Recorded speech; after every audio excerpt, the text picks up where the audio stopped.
네, 지금부터는 투자해놓은 시간으로 이어가 보겠습니다. 전강 후약 장세 안에서 남은 5장 어떤 투자 전략이 필요할지 저희가 오늘 핫한 이슈들, 종목들 투자 전략 한번 세워보도록 할게요. 오늘 함께할 두 분부터 먼저 소개하겠습니다. 업사이클 리서치 유창희 본부장, 기업 공시연구소 변용희 대표 두 분과 함께할게요. 어서 오세요. 네, 안녕하십니까. 네, 그리고 저희가 마지막 순서로는 탑픽주를 공개해드리고 있는데요. 2주 전에 우리 유창희 본부장님이 소개해 주셨던 휴젤 탑픽주로 꼽아주셨는데 어제 신고가를 경신했습니다. 축하드리고요. 휴젤은 감사합니다. 오늘 조금 쉬어가고 있는데 그럼 계속해서 보유해보는 전략 유효하겠죠? 지금 수익권에 있어요. 네, 저는 더 갈 수 있다라고 보고 있어요. 그러니까 2주 전에 이제 거의 그때도 신고가였어요. 신고가임에도 불구하고 저는 K뷰티 쪽, 특히 필러, 보톡스, 뭐 PDRN, 연어주사죠. 이런 쪽에 관심을 계속 가져야 된다고 말씀드렸었고, 그러면서 이제 기간 조정 이후에 상승을 하는 부분이라서 저는 충분히 추가적인 상승 가능하다. 특히 보톡스 관련돼서도 휴젤의 장악력은 계속 커지고 있다는 부분들을 조금 더 주목하시면 좋지 않을까 판단하고 있습니다. 네, 휴젤이 어제 신고가를 경신했는데요. 계속해서 보유해 보시길 바라면서 오늘도 두 분의 탑픽주 한번 기대해 보겠습니다. 그럼 본격적으로 반도체 이야기부터 먼저 해보겠습니다. 어제부터 반도체 섹터 분위기가 굉장히 좋은데요. 최근 반도체 시장 안에서도 지각 변동이 일어날 조짐이 보이고 있습니다. 트럼프 대통령이 자국 반도체 기업 살리기를 강조하면서 지금 백악관에서 인텔이 TSMC와 파운드리 동맹을 맺을 것으로 알려져 있는데요. 인수 이런 이야기가 나오고 있다고 합니다. 그렇게 된다면 인텔이 미국 빅테크 기업의 수주 물량을 상당 부분 가져갈 수 있기 때문에 우리 삼성전자가 더 어려움에 처할 것이다라는 그런 전망이 나오고 있는데요. 또 오늘 장 마감 이후 인텔이 새로운 CEO를 임명하면서 시간외 거래에서 주가가 10% 넘게 급등했습니다. 유창희 본부장님. 이런 인텔의 변화가 성사 가능한 부분인 건지 궁금하고요. 또 반도체 대장주 삼성전자와 SK하이닉스에 어떤 영향을 미칠지 이 부분도 한번 짚어주시죠. 저는 갈수록 이제 지금 나오는 뉴스들, 그러니까 후속 뉴스들을 보면은 성사 가능성이 더 높아지고 있다라고 보고 있어요.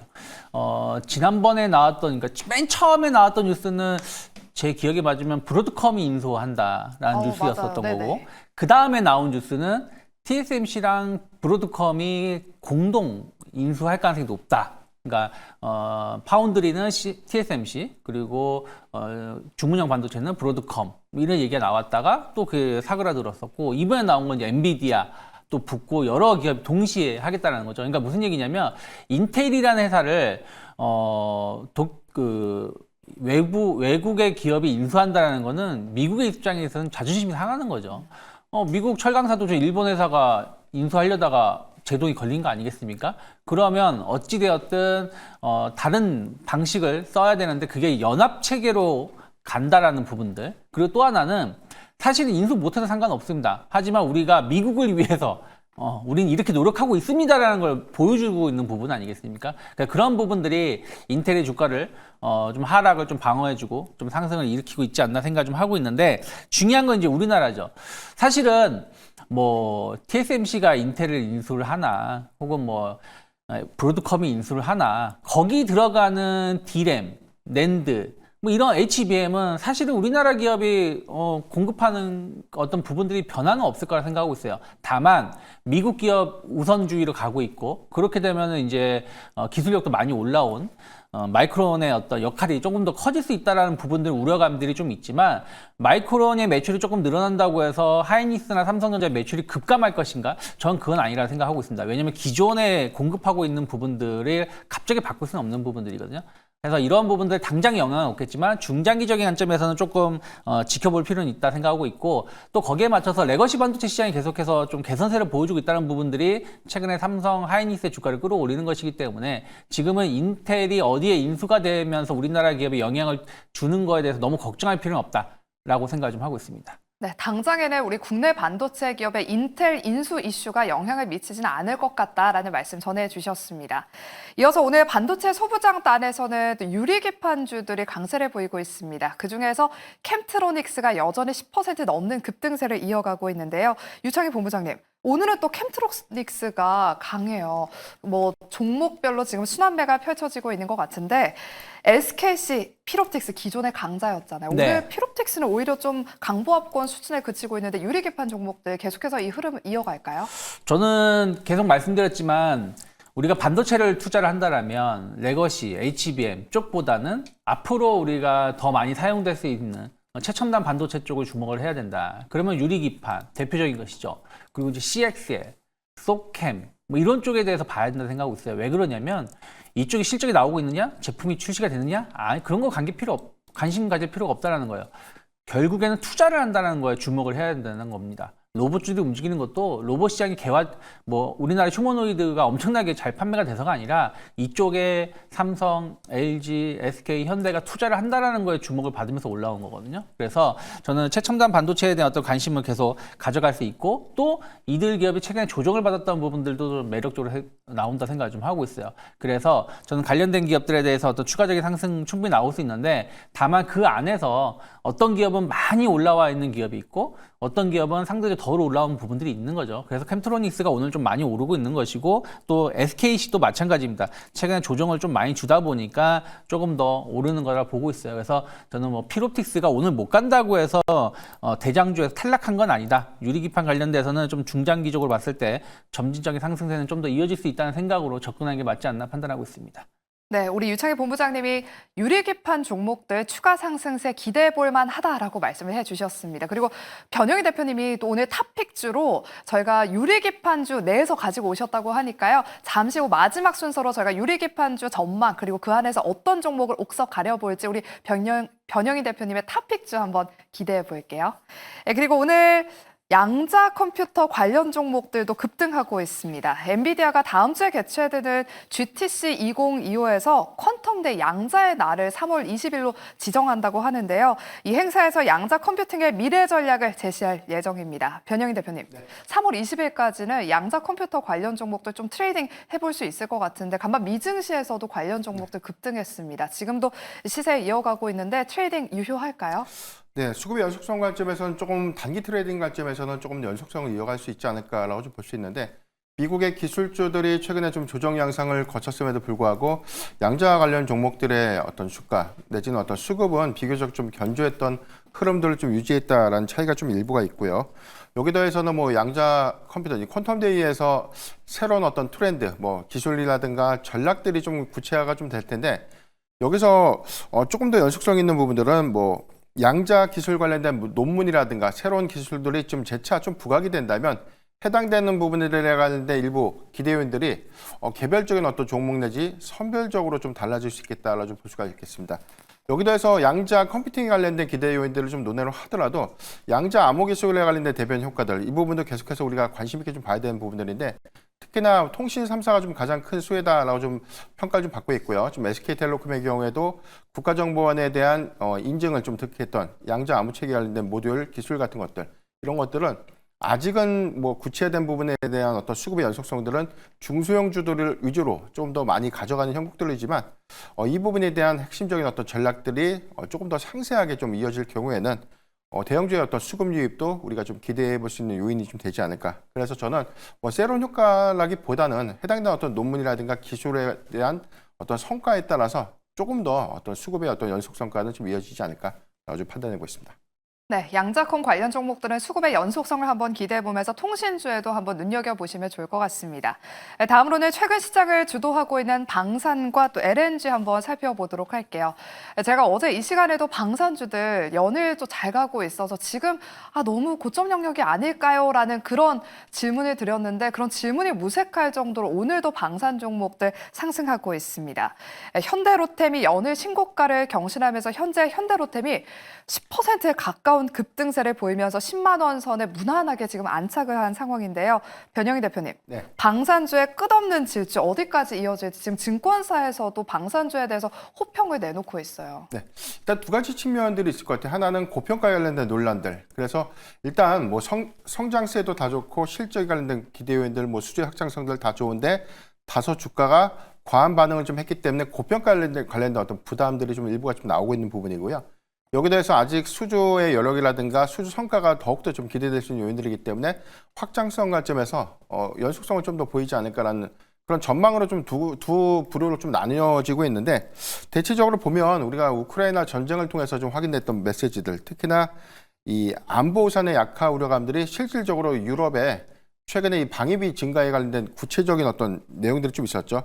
EU 집행위원장이 8천억 원 유로, 하나로 한 1,229조 원의 자금 동원 계획을 좀 발표한 바 있습니다. 이 부분은 분비를 GDP 기준에서 한 3에서 한 5% 정도까지를 좀 상향시킬 수 있는 부분들. 그래서 이제 미국이 아니라 자체적으로 유럽 안에서에 대한 군비 증강을 본격화했다는 그런 시그널에 좀 주목을 좀 해봐야 될 것 같고, 폴라드 대통령이 K2 전차 그리고 K9 자주포에 대해서 호평을 좀 했었습니다. 이 부분은 지난해 4분기에 2차 실행 계약을 조금 마무리하지 못했던 그런 노이즈가 올해 상반기 안에는 2차 실행 계약이 좀 이루어질 수 있다는 어떤 기대감들 때문에 오늘 현대로템이 좀 더 강한 흐름들을 좀 보여주고 있지만, 동유럽 국가, 그다음에 아시아와 중동 국가를 좀 주축을 해서 4대 방산 기업들에 대한 수주 연속 성과들은 더욱더 좀 기대될 수 있는 요인들이기 때문에 많이 올라가는 구간들보다는 좀 쉬어가는 구간에 좀 매수할 수 있는 어떤 구간은 좀 유효하지 않을까라고 좀 판단해 보고 있습니다. 네, 방산주도 추가 상승세를 한번 기대해 보면서 쉬어갈 때 공략해 보자라고 말씀을 해주셨습니다. 우리 변영희 대표님이 말씀해 주셨던 것처럼 최근에 방산 종목들 차트를 보면 특히나 한화 그룹주들의 차트를 보면요, 조정은 짧고 또 상승 흐름은 길게 이어지는 패턴을 그리고 있습니다. 현재도 한화 그룹주 내에서 한화 에어로스페이스가 오늘 6% 넘는 강세를 보이고 있는데요. 유창희 본부장님, 네. 이런 흐름이 앞으로 지속될지 요즘 한화 그룹주에 대한 우리 개인 투자자분들의 관심이 굉장히 높아요. 네.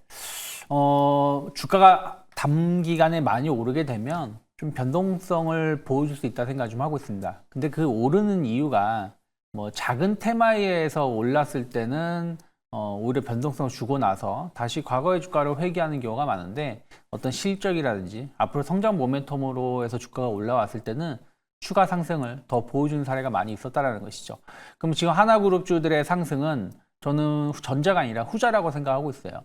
이 방산 관련해서 앞에서도 잘 말씀해 주셨지만 유럽이 한 1,000조 원 이상의 방위비를 지출한다는데 혹자는 그런 말을 합니다. 그러면 유럽이 자기네 나라 무기를 사지 왜 우리나라 무기를 사겠냐라고 말씀을 하시는 분도 계신데, 맞습니다. 그런데 중요한 거는 유럽도 국가마다 다 다르다라는 거예요. 무슨 얘기냐면 독일, 프랑스는 여유가 있죠. 러시아에서 멀리 떨어져 있으니까. 그러니까 거기는 자국 무기를 사용할 가능성이 높지만 체코, 폴란드, 헝가리 이런 나라들은 러시아하고 붙어 있어요. 그러면 과연 유럽의 어떤 무기가 맞느냐, 혹은 방어형 무기인 우리나라 무기가 맞느냐는 고민을 해야 된다는 거고, 또 하나는 간밤에 나온 뉴스 보면 폭스바겐이 지금 놀리고 있는 공장을 이제 탱크라든지 이런 걸로 조립할 수 있게끔 준비를 하겠다고 말했다는 거죠. 지금 생산할 수 있는 여력이 안 돼 있다라는 거예요. 그래서 그런 것들 감안하면 충분히 우리나라 기업의 역할이 커지면 커졌지 줄어들지는 않는다, 전 생각을 좀 하고 있어요. 그러면 오히려 앞으로 있던 이런 성장 모멘텀 관련해서 하나그룹주들이 큰 역할을 해줄 수 있다는 걸 본다라면, 변동성을 주면서 약간 조정을 준다라면 뭐 오늘 당장 매수는 못하더라도 일정 가격대에서는 분할 매수 관점으로 접근해 보시면 좋지 않을까 판단하고 있습니다. 네, 한화그룹주 추가 조정 시 분할 매수로 대응해보자라고 전해주셨습니다. 그리고 오늘 하락 출발했던 철강 종목들이 지금 상승 전환에 성공했습니다. 최근에 알래스카 LNG 프로젝트 기대감에 철강주들로 시세가 강하게 유입됐는데, 현재 넥스틸과 새아지강 같은 철강주들이 전고점 부근까지 올라오면서 지금 돌파를 또 시도하고 있는데요. 지금은 약간의 차익 실현 매물이 나오면서 윗꼬리를 약간 달았습니다. 변영희 대표님, 네. 이제 25% 철강 알루미늄 관세가 시행이 시작됐잖아요. 이 LNG 모멘텀이 더 강할지, 아니면 이 관세라는 약간의 악재에 더 무게중심을 둘지 좀 전략 세워주실게요. 네, 두 가지의 긍정적인 기대 요인, 그다음에 부정적인 요인이 있는데, 관세를 이제 부과했다는 부분들, 이 부분은 그동안 좀 면제를 좀 받았던 부분들에 대해서 일단 이 공급 물량들에 대한 이 세금 부과 효과 때문에 일단 가격 경쟁력에 관련된 어떤 부담 요인들이 일부가 좀 있겠지만, 반대적으로 해석을 좀 해보면 쿼터 제한이 좀 해제가 됐습니다. 그동안 허들이었던 쿼터 제한은 많은 공급량들을 좀 제한시켰던 역량들을 좀 해제가 됐기 때문에 LNG 가스전 관련 개발 프로젝트가 좀 더 본격화되는 그런 구간이 되면 국내 이 강관 피팅 종목들의 큰 수혜가 좀 예상해 볼 수 있겠고, 이 부분은 캐나다에 대한 이 관세 조치가 좀 더 과대하게 되어 있는 부분들, 이 부분을 좀 국내 반사 수혜 관점에서 중국의 규제가 좀 더 가속화되는 그런 부분들 때문에 한국의 좀 기회 요인이 좀 일부 될 수 있다라고 저는 판단해 보고 있습니다. 대체적으로 지금 한국과 일본을 알래스카 이 가스전 개발 프로젝트에 참여를 좀 유도하는 그런 메시지들이 좀 계속해서 이어진다는 점을 우리가 상기해 보면 중국에 대한 견제가 좀 가속화될 수 있는 부분들, 그리고 최근에 캐나다와에 대한 이 무역 분쟁이 조금 더 확대되는 그런 흐름들을 좀 감안했을 때 일단 일시적인 요인들보다는 관세부가 이후에 향후에 뭐 이 LNG 가스에 관련된 프로젝트가 좀 본격화되는 그런 구간이라면 이익 훼손 기조들은 충분히 좀 상쇄할 수 있지 않을까라고 좀 볼 수 있기 때문에 저는 모든 이 철강 섹터들보다는 강관 내지는 뭐 피팅 관련 종목들의 경우에는 쉬어가는 구간에 그리고 이제 중장기 모멘텀 관점에서는 좀 매수는 유효하지 않을까 좀 말씀드리겠습니다. 네, 피팅 관련 쪽으로 강관주 위주로 바라보자라고 전략 세워주셨습니다. 그리고 저희가 다음으로는 전력 전선주들 투자 전략도 한번 세워보도록 할게요. 1월 초까지만 하더라도 전력 설비주들이 굉장히 핫했었는데요. 최근에는 흐름이 좀 지지부진합니다. 약간의 조정을 겪고 있는데 오늘 변압기 관련 종목들이 오랜만에 지금 강한 빨간불을 켜고 있습니다. 그중에서 산일전기가 여전히 6%대 강세를 보이고 있는데요. 하지만 그동안 기존 대장주였던 HD 현대일렉트릭은 현재 3% 정도 조정을 겪으면서 다소 지지부진한 흐름입니다. 유창희 본부장님, 네. 변압기주들 오늘의 반등 일시적인 기술적인 반등인 것인지 아니면 이제 상승에 시동을 거는 건지 재상승 초입 구간으로 봐도 될까요? 저는 변압기 관련돼서는 조금 중립적인 시각을 조금 더 가져갈 필요가 있지 않을까 생각을 좀 하고 있어요. 그럼 그 기간은 언제까지냐? 4월 달 1분기 실적 발표를 할 때까지는 조금은 탄력성이 좀 예전보다 좀 못할 수 있지 않을까 생각하고 있습니다. 왜냐하면 AI 투자에 대한 어떤 불확실성 이런 부분들도 계속 얘기가 나오고 있고 또 미국 증시가 안 좋은 부분들도 변압기 관련된 종목군들이 흔들림이 조금 나올 수 있다는 것이죠. 또 많이 오른 거에 대한 어떤 차익성 매물이 계속해서 좀 주가 상승을 발목을 잡고 있는 부분들이 있어서 지금은 당장 어떤 호재가 별로 없다라는 부분들. 그럼 그 호재를 찾아간다라면 결국엔 실적으로 확인시켜줘야 된다는 거죠. 거기다가 이제 관세에 대한 어떤 위협도 그러니까 4월 달, 한 4월 중순 넘어가야지 거의 마무리가 된다라고 생각을 한다라면 아직까지는 한 달 정도는 좀 기간 조정 혹은 약간의 추가적인 가격 조정 가능성을 좀 대비하는 게 맞다. 일부 기업이 어떤 개별 이슈로 해서 오를 수도 있고 또 단기적으로 주가가 많이 빠지면 반등을 줄 수 있겠습니다만은 그것 자체가 추세를 완벽하게 전환시키기에는 조금은 더 시간이 필요하지 않을까 판단을 좀 하고 있습니다. 네, 오늘 변압기주 내에서는 산일전기가 강하다라고 말씀을 드렸는데 IBK 투자증권에서 오늘 산일전기에 대해서 수주 증가로 증설 효과, 실적 개선 기대된다라는 이런 긍정적인 리포트를 내놓으면서 산일전기만이 좋은 흐름을 보이고 있습니다. 우리 유창희 본부장님이 변압기 쪽은 1분기 실적이 나오기 전까지는 좀 관망을 해보자라고 말씀 전해주셨습니다. 그리고 오늘 전선주들 흐름도 좀 눈에 띄는데요. 국내 전선업계 1, 2위가 지금 특허 분쟁 소송에 휘말리고 있습니다. LS 전선과 대한전선 간의 특허 분쟁 관련 갈등이 지금 깊어지고 있는데요. 변영희 대표님, 네. 오늘 2심 판결이 나온다고 합니다. 아직 나오지 않았죠? 네, 아직 체크된 바에서는 아직 선고된 결과를 좀 확인할 수는 없었고요. 일단 2022년도 9월에 1심 선고에서는 일부 소송을 좀 인용당했던 LS 전선의 일부 좀 승소가 좀 있었기 때문에 해당되는 배상 판결액이 한 12% 정도로 좀 확정됐고 이 부분은 전부를 다 의미하는 것은 아니기 때문에 2심 선고가 더 중요한 포인트가 좀 되지 않을까. 다만 여기서 일부 인용 포인트가 다시 좀 바뀌면서 LS 전선에 대한 특허 침해를 전액으로 좀 인정될 경우에 향후에 소송 관련된 어떤 이 손배액들이 좀 더 증가될 수 있는 요인들은 대한전선의 악재가 좀 될 수 있는 요인들이기 때문에 오늘 소송 결과에 따른 LS 전선 내지는 대한전선의 어떤 수급은 좀 달라질 수 있지 않을까. 다만 좀 현재는 2%, 3%대 모두 다 좀 상승하고 있는 흐름들에 대한 차이가 좀 일부가 있겠고요. 1심과 좀 유사한 판결로 좀 이어진다면 대한전선의 경우에는 해당된 1심에 관련된 리스크 요인들이 주가 좀 반영됐던 측면들을 좀 고려했을 때 단기간에 어떤 영향들 좀 제한적이지 않을까. 해당되는 손배 채권액들이 더 증가되지 않는다면 크게 좀 악재로 좀 인식되진 않을 가능성이 높지 않을까라고 좀 볼 수 있겠고 오늘 대체적으로 호반그룹이 LS의 지주사 지분을 취득했다라는 소식이 좀 전해지면서 주가 좀 강하게 좀 급등이 좀 나오고 있는데 일단 5% 미만에 대한 취득으로 좀 판단이 되고 있기 때문에 공시가 나오지 않은 상태죠. 이 부분을 경영권에 대한 분쟁으로 확대 해석하는 것은 다시 좀 무리수가 좀 있지 않나라고 볼 수 있기 때문에 이런 요인으로 인해서 오히려 LS 이 그룹주에 관련된 어떤 단기적 어떤 투매에 동참할 필요는 좀 없다라고 볼 수 있겠고 오늘 소송 결과에 따른 방향성을 좀 더 주시를 하는 것이 좀 맞지 않을까라고 좀 말씀드리겠습니다.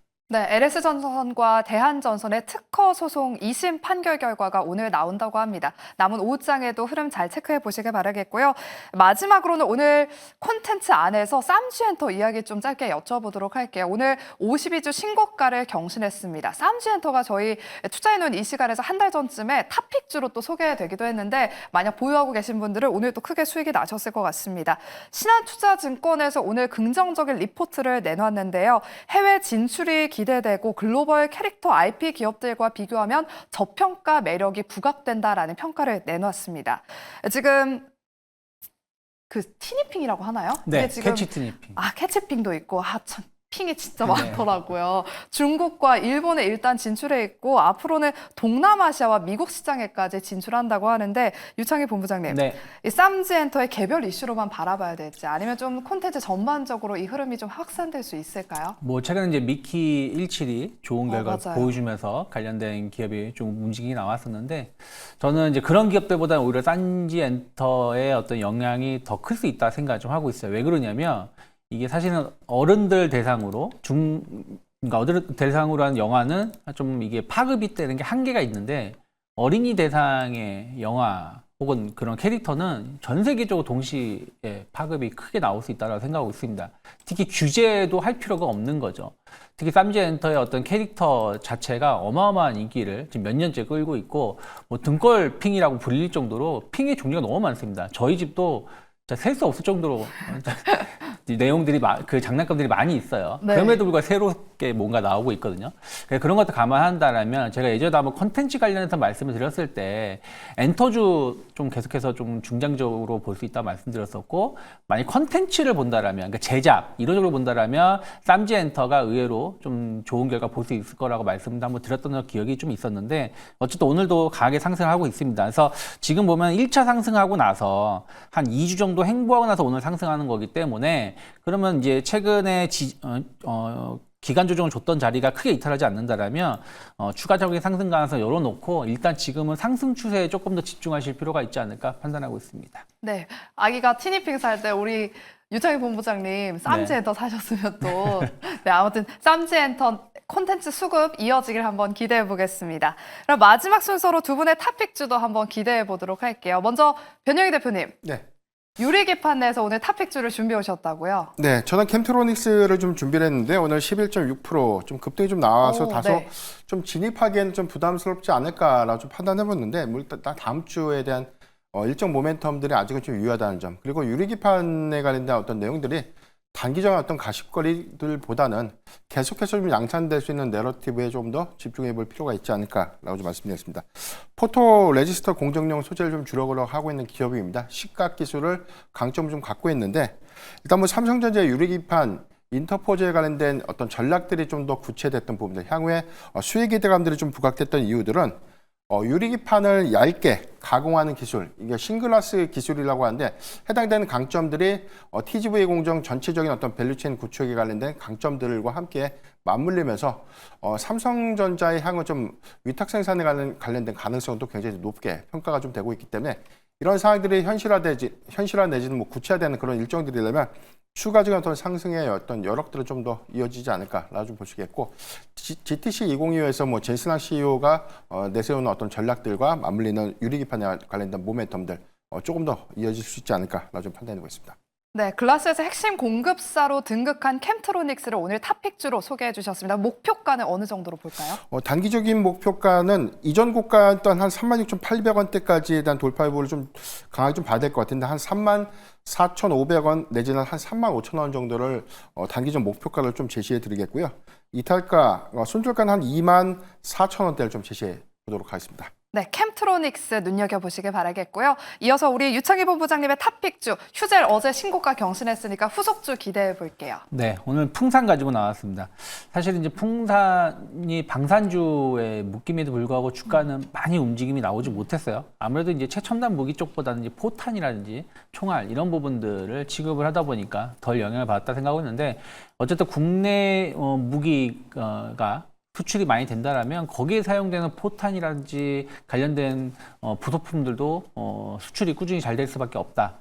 특히 이건 소모품 아니겠습니까? 훈련을 하든 뭘 하든 계속 사용해야 되는 부분들이 있기 때문에 긍정적으로 볼 수 있지 않을까 생각을 좀 하고 있고요. 거기다가 최근에 이제 구리 가격이 상승하고 있죠. 풍사는 이런 구리라든지 비철 금속을 제일 많이 취급을 하는 기업이라고 보시면 되겠고, 또 그와 관련해서 구리 가격이나 이런 부분이 상승했을 때 조금 더 마진을 더 많이 남길 수 있는 구조가 되어 있다는 걸 감안한다면 지금 주가는 사실은 그렇게 비싼 가격은 아니다 생각을 좀 하고 있어요. 그래서 작년에 고점 언저리도 지금 못 가고 있는 상황인 걸 감안한다면 일단 단기 목표가 한 7만 원 정도까지는 추가 상승 가능하다 생각하고 있고 5만 7천 원만 이탈하지 않으면 분할매수 가능하다 판단하고 있습니다. 네, 우리 유창희 본부장님의 방산주내에서 가격적인 메리트가 있는 풍산을 오늘 탑픽주로 소개해 주셨습니다. 남은 5장에도 오늘 탑픽주 풍산과 캠트로닉스 눈여겨보시길 바라겠고요. 저희가 준비한 순서는 여기까지입니다. 저희는 내일 12시 이 시간에 다시 찾아오도록 할게요. 함께해 주신 여러분 고맙습니다.